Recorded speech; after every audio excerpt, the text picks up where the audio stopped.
knowing Shubhra the first time, and I remember you asked me, "Do you know Shubhra? Does she like anything?" Yeah, I mean, Shubhra is pretty much an immensely respected critic in our country, and I think she's, in a sense, you know that very few critics when you read, well, that's not saying not very few, there are many critics actually that when I read, I feel are completely bias-free and agenda-free, you know, and invariably people, members of the fraternity, tend to have conspiracy theories about critics which are always wrong and incorrect. But you know that Shubhra is somebody, she lives in Delhi, she lives away from all the madness that surrounds us, and that gives you perspective, it gives you objectivity. And she's discerning, exceptionally so. I don't think she's liked anything I've ever made. It doesn't stop me from respecting her word. And when there is that one odd occasional film that she doesn't mind, it becomes a big deal for me in my head. You've really earned it. Yeah, I feel like, oh my God, she liked it. The fearful part is that sometimes she likes things that no one goes and watches. But that doesn't matter, because eventually she's being honest to her word, she's being honest to her job, she's being honest in her critique. And it's wonderful, and as are you, Rajiv. But I think that you liked many more films than Shubhra has. So that's the only why you're on the opposite side of the spectrum. But what is amazing about Shubhra is she's consistently, I would say, discerning. Like there is never like, she doesn't have, like I know that when she once told me that there's every film that I go in and watch, she says I go in like without any kind of information in mind. She tries not to even watch the trailer at times or find out too much about it. So I think the whole idea when she goes and sits in that cinema hall that she wants to like it. Who doesn't want to watch a film? You know, you don't go and say, I hope this film is going to be awful, it's going to be such Although a lot of people think all critics are like that, they go in. No, I think I'm one of those rare filmmakers, I think, that almost reads every review written in the digital world. I read and follow everyone's opinion. In fact, I'm the one of the first people who, of course, knew Shubhra wrote for Indian Express, or that Rangan Bharadwaj writes for The Hindu and now for the Film Companion. You know, Rajiv and Anu were our superstar critics, but there were so many others who were academic, who were prolific, who said many, many clever things about movies and didn't give you the screenplay of the film or the story, you know, and with their version of the screenplay, which sometimes the critics tend to do, is that I would have done this, but you are not the filmmaker. You must not say what you would have done. Why don't you just review what you've seen? And I think I'm really a big review junkie. So for me, I'm kind of starstruck being between Rajiv Vasant and Shubhra Gupta right now. Shubhra, you're embarking on this book. For the 50, because Harper has a series which has 50 songs that, 50 something that. And when we first started talking, I told him, I said, how can you have 50? It's not possible. So he said, it has to be 50. Then I looked at all my reviews of the last 20 years, every single one of them. And then I whittled it down to 100. And then we fought about, can we do 100? He said, no. Can we do 100? He said, no. Please. He said, no. So he said, got it down to 50. That took me almost a year to do that.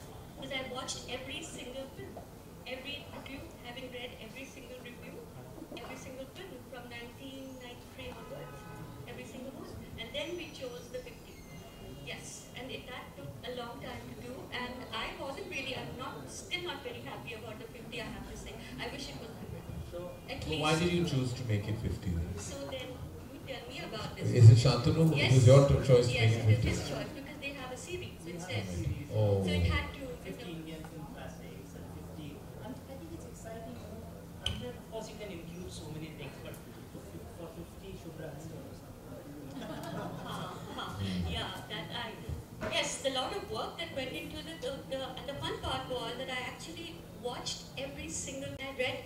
So the nice part about this book is that it has the original review of when the film came out. And then I revisit the film and then I stack it up with the new stuff, which is really where the USP of the book lies. Because each of these films came out when the country was at some stage doing something, or people were doing something, or each film is about its time more than anything else does. It comes out at a particular time and it talks to that time.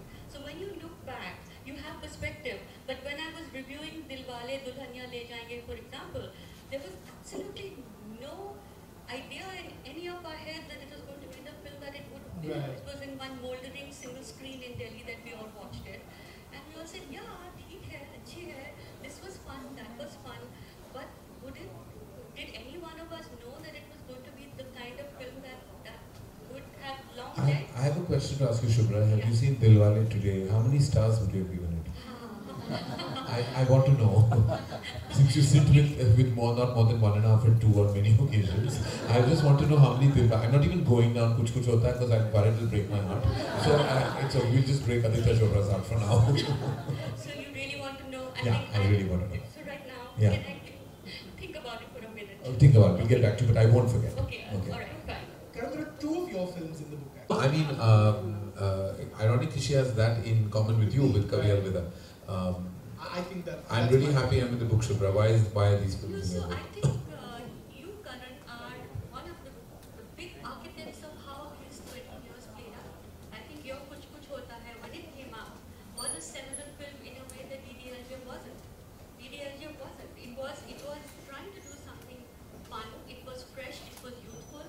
But what you did in your film was something completely different, and you knew. I knew when I was watching it, the day I was watching it, that this film is going to do something. It is going to impact modern youthful romance in a way that nothing else has. I think, and the fact that everyone watched it the way they did, everyone cleaved to it the way they did, it became the film it did.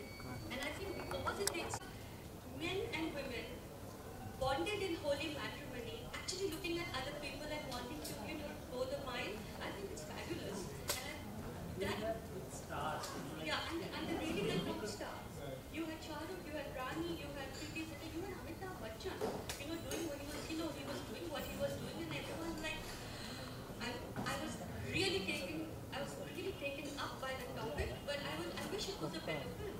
There are so many places where I felt it was sliding, it sort of slacked a lot. But as a film, I think I watched it again, and I was really struck by there is so much anger in the relationship, there is so much trouble, and these guys are really going at it. They're not sort of pussyfooting around each other, really having fun with it. I think I will always regret some things. I think Kavi Alvida has some of my my favorite moments for my personally as a filmmaker. I regret, and I completely endorse what Shubhra said. I think it's a flawed film. And I think the mistakes in that film are entirely mine. I think I tried to do 2 things. I tried to do something fresh, interesting, and groundbreaking, but then halfway through I also got scared. So just like my sun sign, which is Gemini, I became 2 people in the film. And I think I should have just been one person, with one solid conviction. The root of Kavi Alvida Na Kehna was a relationship-based film. It was an intimate film about 2 couples. And each one of them. And the other thing is, I've written the characters very differently, and then Star stepped in, and I started adhering to Star imagery and persona over and above the core content. Like if you read the screenplay of Kavi Alvida, it's infinitely superior to the film. And I think that I let many moments of that film down by some parts were overcast, some parts were overtly opulent for no reason. It took away the intimacy and paved the way for mainstream. With the result, it has a neither here nor there feeling. While some scenes in the film are very strong and impactful, others are, I would say, like perhaps, catering, which they shouldn't have. It's the one film and only film in my career graph that I'm going to do again. And I will do Kavi Alvida and hopefully get it right. Is there a filmmaker? I was just going through the list of the films that are in the book. I was trying to take count of which filmmaker has the maximum entries. Turns out Vishal Bhardwaj has 2, Karan has 2, Dibakar has 2, Ram Gopal Verma has 2, Anurag Kashyap has 3. I want to ask both of you: is there one filmmaker over others that you feel has had the greatest impact on where cinema is headed even now, and where that period of 1995 to 2015 is concerned, who perhaps left the most indelible stamp? Alright, so I would say that if I had 94 to play with, I would say Suraj Bhattacharya. Absolutely. With Hum Aapke Hain Kaun was, it's a film that everybody references in some way or the other. Aditya Chopra, of course, is in here because in October 95 was when Dilwale came out. And I would also say that Maine Pyar Kiya, Suraj Bhattacharya, also Qayamat Se Qayamat Tak. I think that would have been, those are the 3 filmmakers I think really have shaped the 25 years that came after that in a way that no other filmmaker has, because each one of those films